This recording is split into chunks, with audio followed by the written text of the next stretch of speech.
नीट बघा ह्या घराकडल्या साईडला आई घरी नसल्यावर घर कसं सुनं सुनं पडतं. दादा अजून हातोरणात येतं.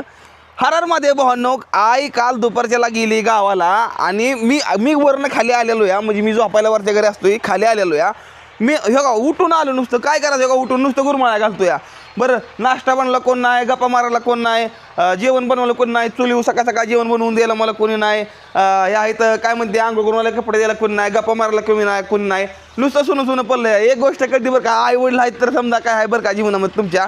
आई नाही तर काही नाही. आई म्हणजे देव पहिल्यापासून म्हणतो, कारण की आईवडिलांची किंमत करा, आईवडिलांची किंमत करा. मी एक सांगतो दुसऱ्यांपाय आईवडिलांना भांडणं हे करणं ते करणं अजिबात करणं करा. मी सांगतो खरंच आईवडील आहेत तर समजा काय आहे बघा. सांगतो मला बरेच माझं पत्र्याचं घर आहे पण मी ह्यातमध्ये सुखी बरं का, सुखी मी ह्यातमध्ये. माझा आईवडील माझ्या संग आहे तर मला आईची वडिलाची माया मिळते बस, मला अजून काहीच लागणार नाही पाहिजे. दादा तुम्हाला करमत आहे का आहे नाही तर करमत नाही ना. ह्या टाईमला तुम्हाला खवळा कोण नसतं का नाही, खवळा कोणतरी पाहिजे का नाही. आई दादाला सारखं वळून राहते, हे करा की ते करा की हे करा की ती करा की. दादा म्हणतात या अरे बायको कुठे गेली समजून नाही, असं काम झालं बघितलं का. आणि रातभर हे भिजवलं समजा आम्ही.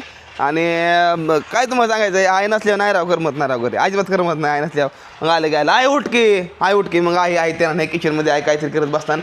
आय ये ग लवकर, लय मिस करतोय तुला, लवकर ये मामाच्याकडे जा गेली तू नुसतं जायला पाहिजे, लवकर ये.